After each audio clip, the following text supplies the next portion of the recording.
And you can just consider me some crazy kook that happened to pop up in your YouTube feed who you're making fun of on social media, telling your friends they need to see this crazy old man who drinks coffee and smokes cigars and is trying to tell the world that the root cause of all the world's problems is stupidity, and the root cause of stupidity is rotting brains, and the root cause of rotting brains, you guessed it, is sugar poisoning.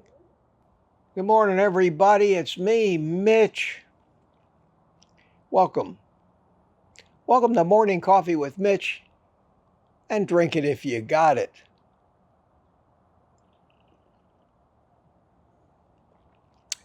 Now, you may be asking yourself,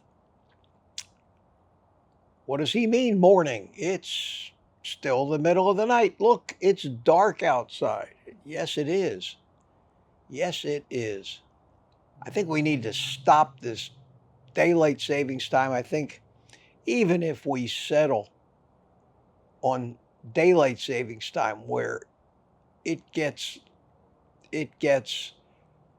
lighter later, at least we won't have jet lag twice a year by artificially fooling with our schedule, trying to live it, not based on daylight, but based on some arbitrary reason we have for making the days seem longer. So here I am in the dark, wide awake, and it's a day for reflection. I can't think of anything humorous, and I'm the guy that can usually find humor in anything. I can't find anything humorous to talk about. Not today. Not today. Today is September the 11th. One of a very few days that I remember in my lifetime where virtually everything changed. And I mean everything changed. Certainly it changed for the families of those that were lost. It gave the corrupt in our country excuses to find new ways to be corrupt, new ways to erode freedoms, new ways to gain power. And they did. And that went a long way in creating so many of the out of control government policies that we have now, and of the just horrid people. Careful, Mitch. Stay away from politics. That was one of a few seminal events in my lifetime. I think back, I try to remember what came before that. Was there a seminal event in my lifetime before that? Certainly it wasn't World War II. I hadn't been born yet. I came along in 1947, a few years after World War II ended. And we had the Korean War. I reached my adulthood, or at least late teens, during the Vietnam era. That was a mess. That was a mess. But even with all of that mess, I don't think we were as messed up as we are today. The second world-changing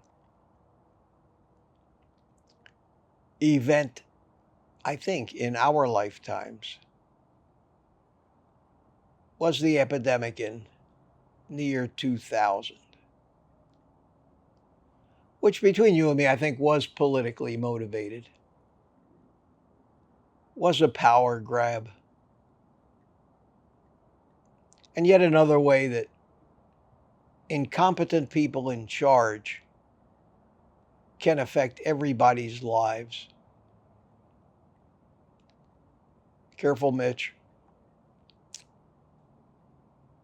No politics. It's not a happy day. It's not a happy day. Oh, everybody today will claim to be a patriot. Yes, they will. They'll all pay their homage to the poor victims.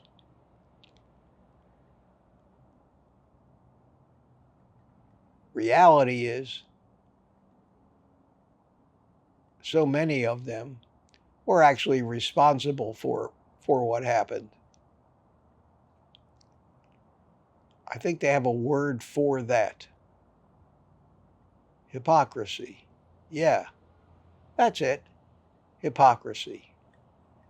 Maybe we need a political party, the hypocrite party. There'd be no shortage of them. At least they could run on the true nature of who they are instead of trying to make us think that they're someone they're not, that they believe in things that they laugh at, and that they care. They care about us. They care so much that they want to change things. That's the problem.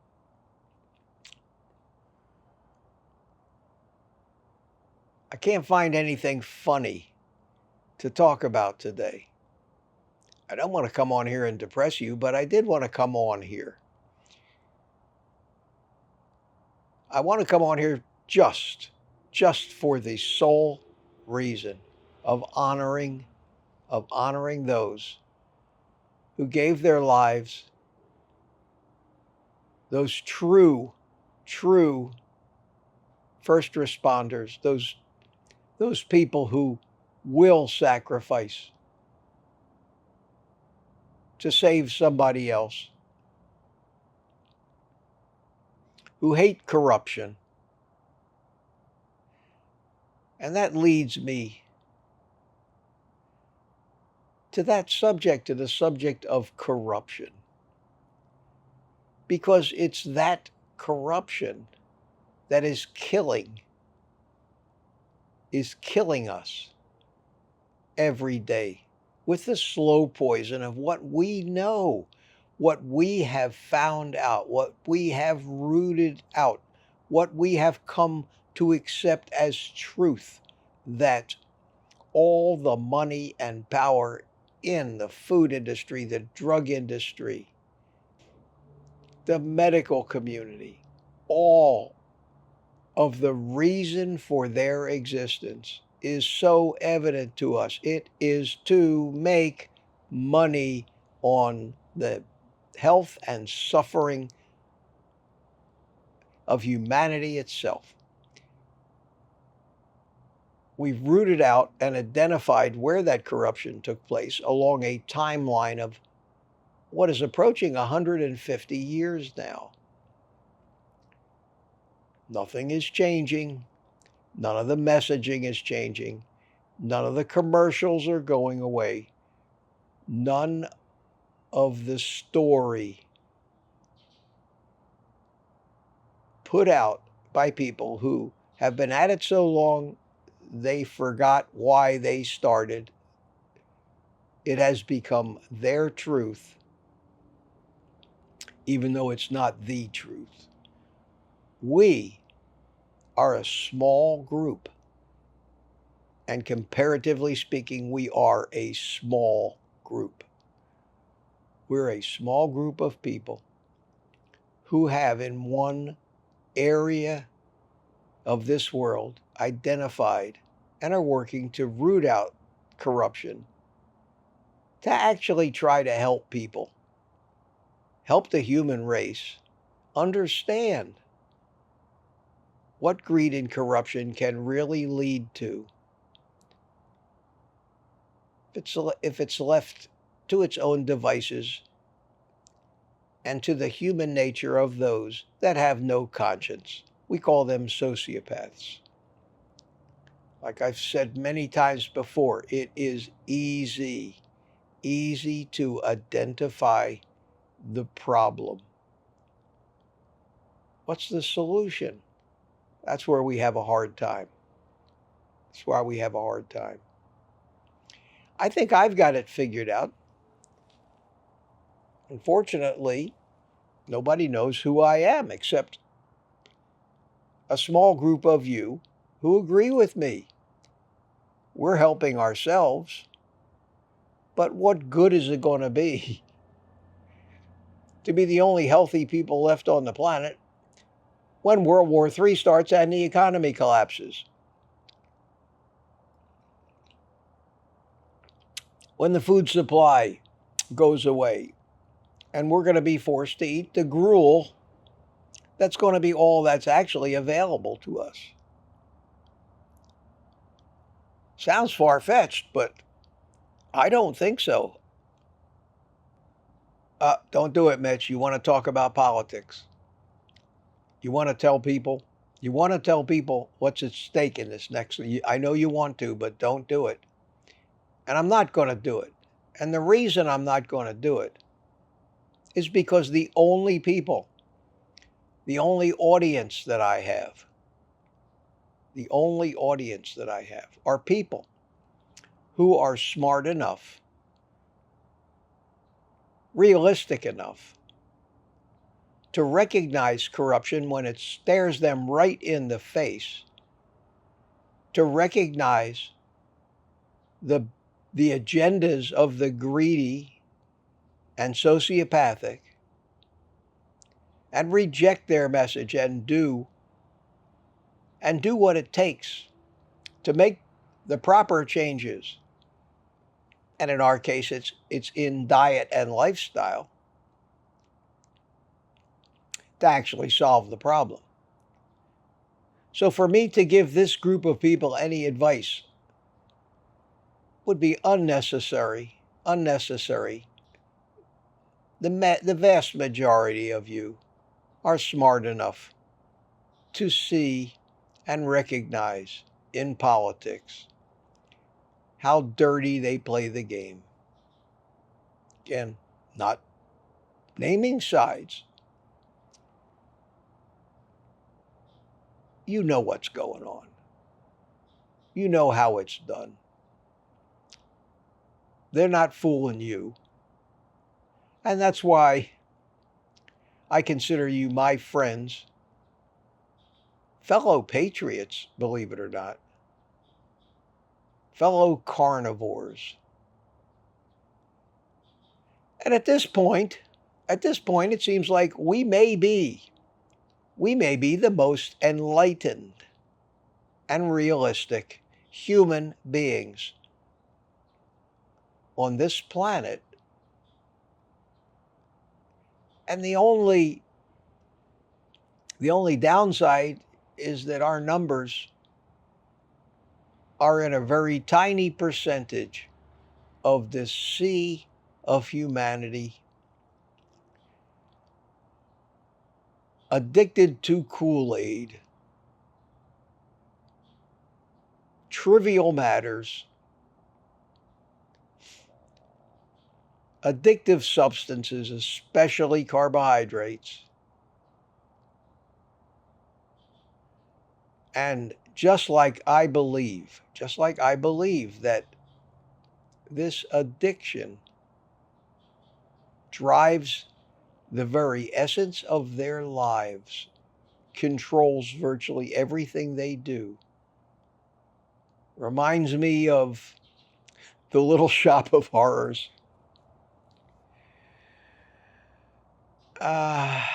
Feed me, Seymour. You probably know the reference. So 9/11,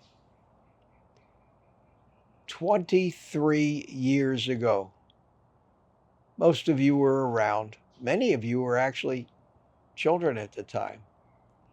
I was not a child. I was in my 50s, mid 50s already.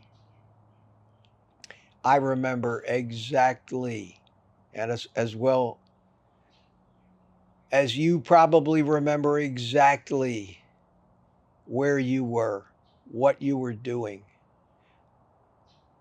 when you heard the news and first saw those images on TV, which I'm sure we're going to see all day today. And let's just hope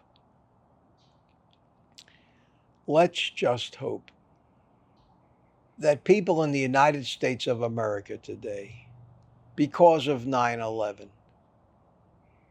remember this country, remember our freedoms, remember what it was like to be proud to be an American, to have some faith in our government before that happened. Remember. And if you're not old enough to remember that, try to remember what it was like before the year 2000. Because with each one of these seminal events, and I think they're going to start coming more and more frequently as those evil, despicable, crooked, corrupt human beings amass more and more money and more power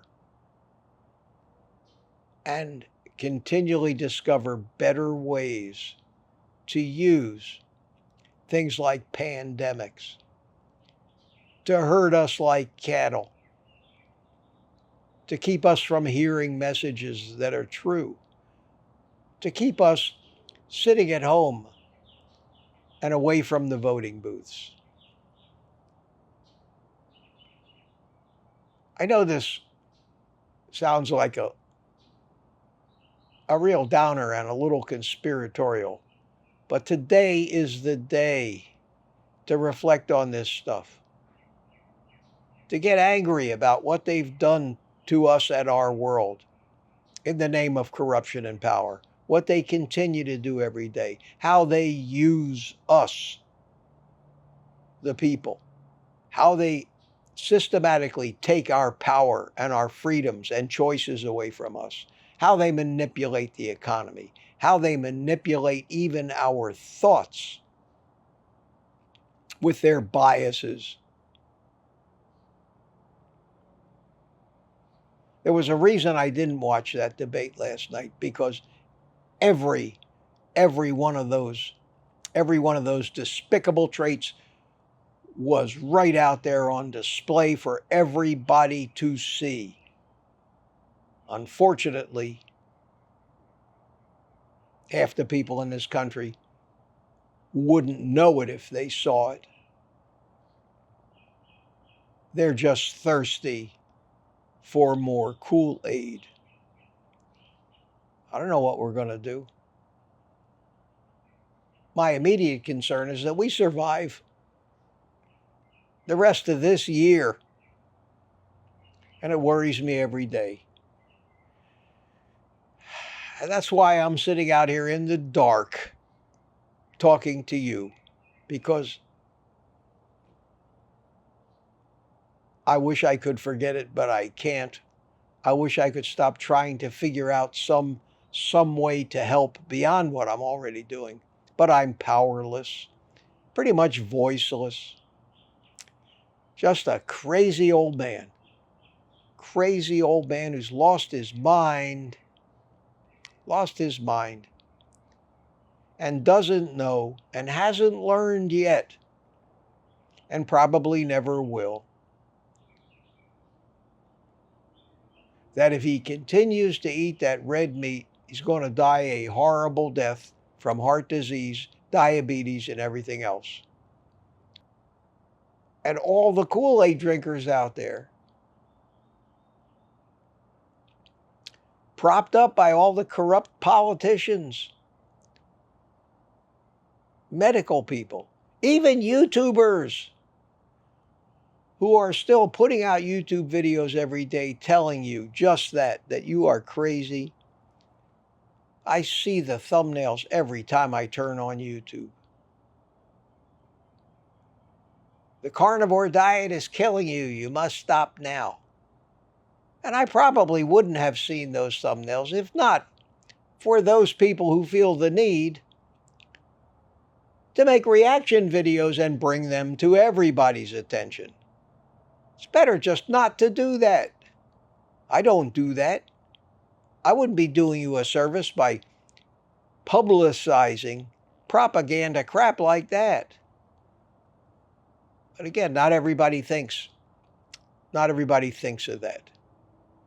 It's why I'm not dissecting the debate for you. Because by doing that, I am just publicizing the other side. That's why I won't talk about it.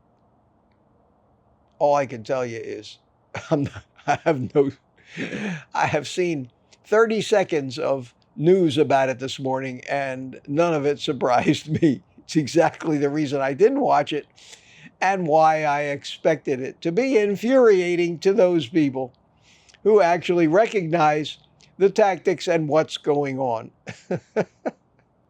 We'll get through today. Turn off the noise.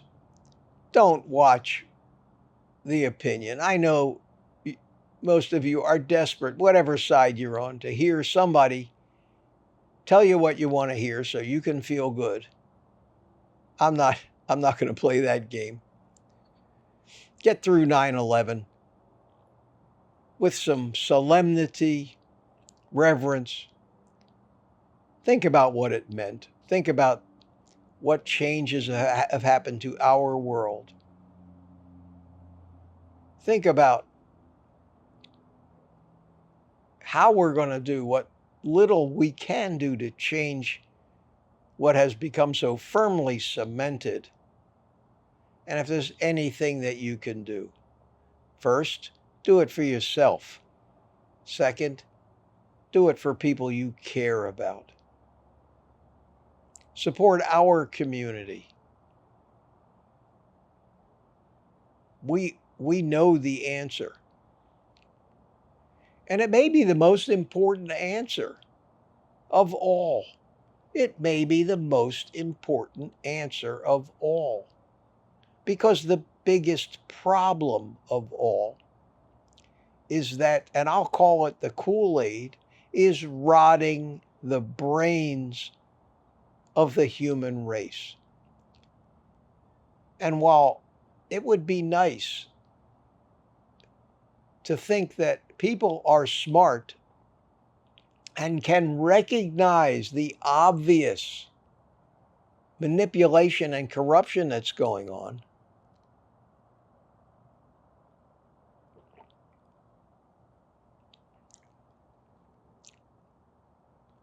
their brains aren't working. Their brains have been systematically destroyed by this system since they were tots. Are we approaching the living dead? You tell me. Look around. Look around at the crazies out there. So our message, believe it or not, about the health of the human race, the repairing of all the diseases, the fixing of the brains of the human race, is probably the single most important thing out there in the public debate, but not important enough to most people to even get it in the public debate because they're still being ruled by their addictions. So we need to keep talking about these. We need to keep bringing this up. We need to keep blaming the carbohydrate addiction for all the problems because it's, believe me, it may sound far-fetched, but it is that at the root cause the root cause of stupidity itself. And stupidity is what reigns today. To fix stupidity, we must fix the health of the human brain. To fix the health of the human brain, we must stop poisoning it. We must put out of business those despicable people who will capitalize on this addiction to sell their products and feed you the propaganda and the Kool-Aid and perpetuate this problem and make it worse. And it is getting worse, and it is not going to get better. I don't care what new drugs they throw at it, as long as they stop throwing yet more irresistible flavors of Cheerios for our children to get their monstrous sugar fix every morning. We are killing the human race. And ironically, the most realistic answers and the solution to this obvious decline is coming from a small group of lunatics who are basically saying, eat meat. And if you find some fault with the logic of what I've just said, there's nothing I can do to help you. So it's been nice knowing you. Glad you've watched a little of what I've done. But your answers, you're not going to find them here. You're not going to find them here.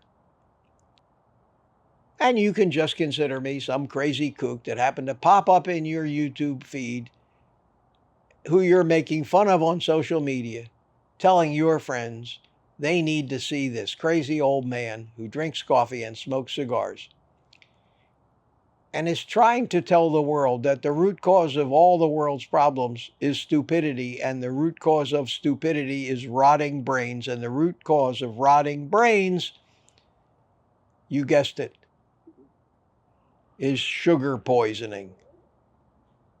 Wow. What a lunatic. Man, if somebody put it to me like that, I'd even believe it. So, my friends, that's enough of that.